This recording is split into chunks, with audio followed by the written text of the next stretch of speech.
നമ്മളോടൊപ്പം ശ്രീ എ റഷീദുദ്ദീൻ ഉണ്ട്. റഷീദുദ്ദീൻ ഇറാന്റെ വിവിധ മേഖലകളിൽ വളരെ എക്സ്റ്റെൻസീവായി യാത്ര ചെയ്യുകയും അവിടുത്തെ രാഷ്ട്രീയവും അവിടുത്തെ സാമൂഹിക സാഹചര്യങ്ങളും ഒക്കെ മനസ്സിലാക്കുകയും പഠിക്കുകയും ചെയ്തിട്ടുള്ള വ്യക്തിയാണ്. ആ നിലയ്ക്കാണ് മാധ്യമപ്രവർത്തകനായ ശ്രീ എ റഷീദുദ്ദീൻ്റെ ഈ ചർച്ചയിലെ സാന്നിധ്യത്തിൻ്റെ പ്രസക്തി. ശ്രീ റഷീദുദ്ദീൻ, ആദ്യം അറിയേണ്ടത്, ഈ പോരാട്ടം തുടങ്ങി വെക്കുമ്പോൾ ഇസ്രായേൽ പറഞ്ഞത് രണ്ട് കാര്യങ്ങളായിരുന്നു. ഒന്ന്, ഇറാന്റെ ആണവായുധ ശേഷി ഉണ്ടെങ്കിൽ അത് നശിപ്പിക്കുക. രണ്ട്, അവിടെ ഒരു ഭരണമാറ്റം കൊണ്ടുവരിക. അതുകൊണ്ടാണ് നെതന്യാഹു ഇറാനിലെ ജനങ്ങളോട് താൻ നടത്തുന്ന ഈ പോരാട്ടം അവർക്ക് വേണ്ടി കൂടിയാണ് എന്ന് പറഞ്ഞത്. ആ സമയത്തെ ഇറാന്റെ ആഭ്യന്തര ദൗർബല്യം കണക്കിലെടുത്തുകൊണ്ടാണ് മൊസാദിനെ പോലെ ഒരു സംഘത്തിന് അവിടെ നിന്നുകൊണ്ട് ആ ഗ്രൗണ്ടിൽ നിന്നുകൊണ്ട് ഇറാന്റെ വ്യോമ പ്രതിരോധ സംവിധാനങ്ങൾ തകർക്കുന്നതടക്കമുള്ള പദ്ധതികൾ ആസൂത്രണം ചെയ്യാൻ കഴിഞ്ഞതും. അതേ സാമൂഹിക രാഷ്ട്രീയ സാഹചര്യം തന്നെയാണോ ഇറാനിൽ ഇപ്പോഴും ഉണ്ടാവുക? ഈ യുദ്ധത്തിൻ്റെ വേളയിലും അല്ലെങ്കിൽ ഈ സംഘർഷത്തിൻ്റെ സമയത്തും അമേരിക്കയും ഇസ്രായേലും ഒരുപോലെ പറയുന്നതും ആഗ്രഹിക്കുന്നതും ഒരു റെജീം ചേഞ്ചാണ്. അത് സാധ്യമാകുന്ന തരത്തിൽ ദുർബലമായ ഒരു രാഷ്ട്രീയ വ്യവസ്ഥിതിയാണോ ഇപ്പോൾ ഇറാനിൽ ഉണ്ടാകാൻ സാധ്യതയുള്ളത്? താങ്കൾ ധാരാളം ആ മേഖലയിൽ സഞ്ചരിച്ചിട്ടുള്ള വ്യക്തി എന്ന നിലയിൽ താങ്കൾക്ക് എന്താണ് ഇറാൻ ജനതയുടെ നിലവിലെ സാഹചര്യത്തെക്കുറിച്ച് മനസ്സിലാക്കാൻ കഴിയുന്നത്? ഗോപീഷ്ണ, ഞാൻ ഈ സമയത്ത്, അതായത് ഒക്ടോബറിൽ ആക്രമണം നടന്നതിന് തൊട്ട് പിന്നാലെ നവംബറിലാണ് ഞാൻ ഈ ഇറാനിലൂടെ വ്യാപകമായിട്ട് യാത്ര ചെയ്യുന്നുണ്ടായിരുന്നത്. അപ്പൊ ആ സമയത്തൊക്കെ നമുക്ക് മനസ്സിലാക്കാൻ കഴിയുന്ന ഒരു കാര്യം, ഇറാനിൽ വർഷങ്ങളായിട്ട് ആ ഭരണകൂടത്തിനെതിരെ നിലനിൽക്കുന്ന ജനവികാരമൊക്കെ അതിന്റെ ഏറ്റവും ടോപ്പ് അവസ്ഥയിൽ എത്തിയിരിക്കുന്ന ഒരു കാലമായിരുന്നത്. അപ്പൊ നമ്മൾ ഇവിടുന്ന് ഇറാനിലെ ജനങ്ങൾ ഈ ഒരു ആക്രമണത്തിൽ, അതായത് ഇസ്രായേൽ ഗസയിൽ നടത്തിക്കൊണ്ടിരിക്കുന്ന വംശഹത്യയുമായി ബന്ധപ്പെട്ട വിഷയത്തിൽ ഇറാനിലെ ജനങ്ങൾ തെരുവിലിറങ്ങുകയും വ്യാപകമായി പ്രകടനം നടത്തുമെന്നും ആ സമയത്ത് ചെയ്യുന്നുണ്ടായിരുന്നില്ല. വളരെ ഒറ്റപ്പെട്ട നഗരങ്ങളിൽ, ഉദാഹരണം പറയുകയാണെങ്കിൽ തെഹ്റാനിലെ ചില ഭാഗങ്ങളിൽ, പിന്നെ അതുപോലെ ഷിറാസിന്റെ ചില ഭാഗങ്ങളിലോ ഒക്കെയാണ് അങ്ങനെ വളരെ അപൂർവമായിട്ട് അവിടെ ഇവിടെയൊക്കെ പ്രകടനങ്ങൾ നടക്കുന്നു എന്നല്ലാതെ വ്യാപകമായ തോതിൽ ജനങ്ങൾ തെരുവിലിറങ്ങി ഇസ്രായേലിനെതിരെ അവിടെ ഒരു പ്രകടനം നടത്തുന്നുണ്ടായിരുന്നില്ല. അപ്പൊ ഞാൻ അവിടുത്തെ യൂണിവേഴ്സിറ്റി വിദ്യാർത്ഥികളോടും ചില അധ്യാപകരോടും ഒക്കെ ഈ വിഷയം സംസാരിക്കേണ്ടായി. അപ്പൊ അവരെന്ന് പറഞ്ഞൊരു കാര്യം, ആ രാജ്യത്തെ ജനങ്ങൾ ഇപ്പൊ നേരിടുന്ന എല്ലാ പ്രതിസന്ധികളുടെയും മൂല കാരണമായിട്ട് അവർ മനസ്സിലാക്കുന്നത് ഇറാനിലെ ഭരണകൂടം ഈ ഇസ്രായേൽ വിഷയത്തിൽ എടുത്തുകൊണ്ടിരിക്കുന്ന നിലപാടുകളാണ്. അതുകൊണ്ട് ഞങ്ങൾക്ക് ഇതിൽ വലിയ താല്പര്യമില്ല എന്നുള്ള ഒരു ഭാഷയിലായിരുന്നു അന്ന് യുവാക്കൾ സംസാരിച്ചുകൊണ്ടിരുന്നത്. എനിക്ക് ഇറാനിലൂടെയുള്ള, ഞാൻ തെബരീസ് മുതൽ താഴെ ഷിറാസ് വരെയുള്ള സുദീർഘമായ യാത്ര, മഷദിലേക്ക് അങ്ങോട്ടും മുകളിലേക്കും ഞാൻ യാത്ര ചെയ്തിട്ടുണ്ട്. അപ്പൊ അവിടെയൊക്കെയുള്ള ഈ എലീറ്റ് ക്ലാസ് ആളുകളോട് സംസാരിക്കുമ്പോൾ നമുക്ക് മനസ്സിലാക്കാൻ കഴിഞ്ഞ ഒരു കാര്യം, മഹാഭൂരിപക്ഷം ആളുകളും അന്നൊരു ഭരണമാറ്റം ആഗ്രഹിക്കുന്നുണ്ടായിരുന്നു. പക്ഷെ ഇപ്പൊ ഞാൻ മനസ്സിലാക്കുന്നത് നേരെ തിരിച്ചാണ്. ഇപ്പൊ മുഹമ്മദ് ഖാത്തമി ആവട്ടെ, മൂസവി ആകട്ടെ, അതുപോലെ മറ്റു പ്രധാനപ്പെട്ട സംഘടനകൾ, അൽബേനിയ ബേസ്ഡ് ആയിട്ടുള്ള മുജാഹിദീൻ ഓർഗനൈസേഷൻ ആവട്ടെ, ഇവരൊക്കെ തന്നെ ഇപ്പൊ ഇറാൻ എന്ന് പറയുന്ന രാജ്യത്തിന് നേരെ ഒരു ആക്രമണം വന്നു, അതുകൊണ്ട് രാജ്യം ഒറ്റക്കെട്ടായി നിൽക്കേണ്ട ഒരു അവസ്ഥയാണ് എന്നുള്ളിടത്തേക്ക് കാര്യങ്ങൾ എത്തിച്ചു. ഇത് ഇസ്രായേലിന് പറ്റിയ സ്ട്രാറ്റജിക് ആയ ഒരു ബ്ലണ്ടറാണ്. ഇറാൻ ആക്രമിക്കാൻ പോകുമ്പോൾ ഈ ഇത്രയും കാലം അവർ വളരെ മീഡിയ പ്രചരണത്തിലൂടെ മറ്റു പല മാർഗങ്ങളിലൂടെ അവരെ നിലനിർത്തിക്കൊണ്ടിരുന്ന ഒരു പ്രോപ്പഗണ്ട വാറുണ്ട്, അല്ലെങ്കിൽ അവരുടെ അവർ മീഡിയയിലൂടെ അവർ നേടിയെടുത്ത ഒരു ആധിപത്യമുണ്ട്, അത് ഇല്ലാതാവുകയും ഇപ്പൊ ജനങ്ങൾ മുഴുവൻ ഈ അലി ഖാമനയുടെ കൂടെ, അദ്ദേഹത്തിന്റെ ഇപ്പോഴത്തെ ശ്രമങ്ങളുടെ കൂടെ നിൽക്കുന്ന ഒരു കാഴ്ചയാണുള്ളത്. രണ്ടാമതായിട്ട് മൈറ്റ്, അതായത് ശക്തിയുടെ ഒരു പ്രകടനമാണല്ലോ ഇപ്പം നടന്നത്. അതിൽ ഇറാൻ ജയിച്ചു എന്നുള്ള ഒരു തോന്നൽ ഉണ്ടാക്കുന്നതിൽ ഇപ്പോഴത്തെ ഭരണകൂടം വിജയിച്ചിട്ടുണ്ട്. അപ്പൊ അത് സ്വാഭാവികമായും വരും ദിവസങ്ങളിൽ ഈ ഗവൺമെന്റിനെതിരെയുള്ള പ്രതിഷേധം കുറയാനാണ് വഴിയൊരുക്കുക. മാത്രമല്ല, ഈ വർഷം, അതായത് 2025 ഇറാൻ പാർലമെന്റ് തെരഞ്ഞെടുപ്പിലേക്ക് പോകുന്നുണ്ട്. 2026 അത് പ്രസിഡൻഷ്യൽ തെരഞ്ഞെടുപ്പിലേക്ക് പോകുന്നുണ്ട്.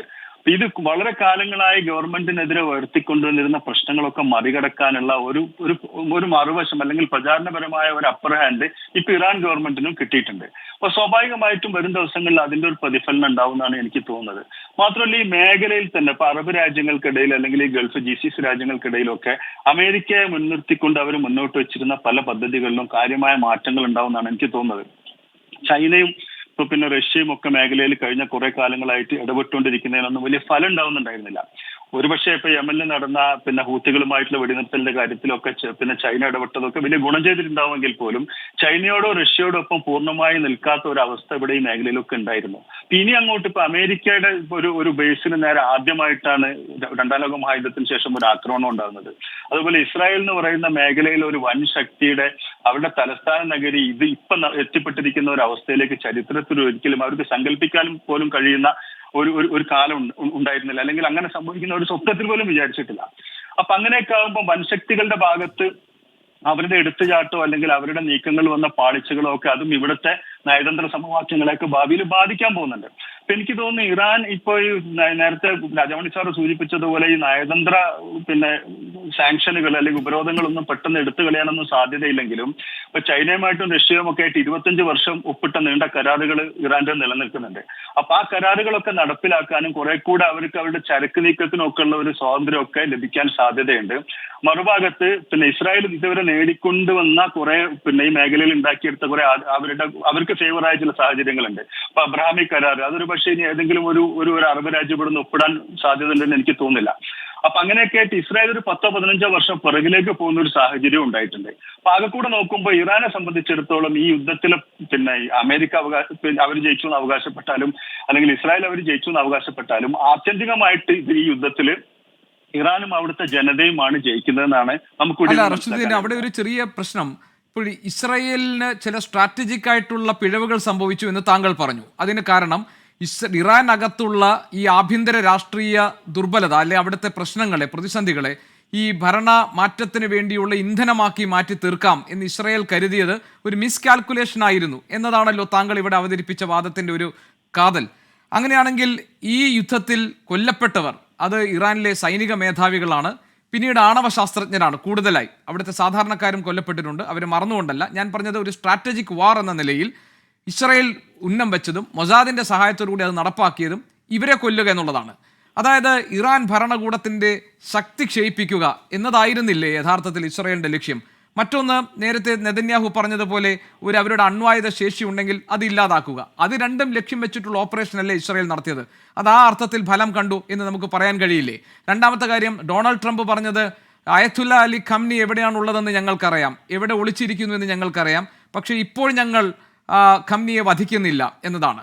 താങ്കൾ നിശ്ചയമായും വിശ്വസിക്കുന്നുണ്ടോ ഖംനി വധം എന്നത് ഇസ്രായേലിന്റെയോ അമേരിക്കയുടെയോ ഒരു പദ്ധതി ആയിരുന്നില്ല എന്ന്? അല്ല, അത് തീർച്ചയായിട്ടും അവരുടെ പദ്ധതിയിൽ ഉണ്ടായിരിക്കും. കാരണം കഴിഞ്ഞ ഇറാന്റെ ഒരു പ്രസിഡന്റിനെയാണല്ലോ 2 വർഷം മുമ്പ് അവർ വധിച്ചത്.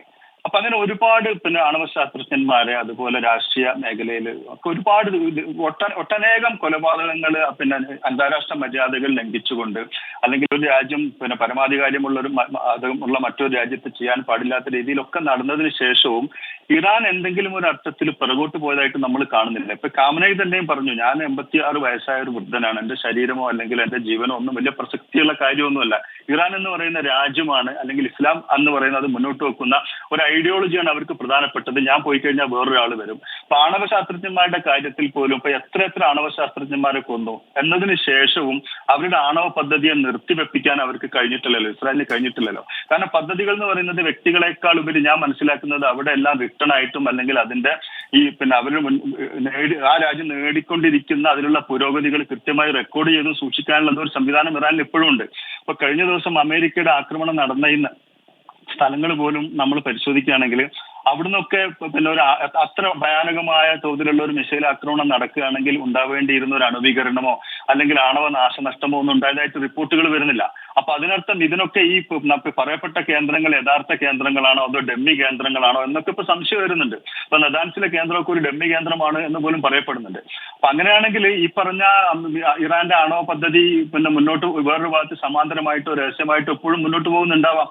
അപ്പൊ അതുകൊണ്ട് ആ പദ്ധതിയെ തകർക്കാൻ കഴിഞ്ഞു എന്ന് ഇസ്രായേൽ അവകാശപ്പെടുന്നുണ്ടെങ്കിലും അതിന് തെളിവുകളൊന്നും ഇതുവരെ പുറത്തു വന്നിട്ടില്ല.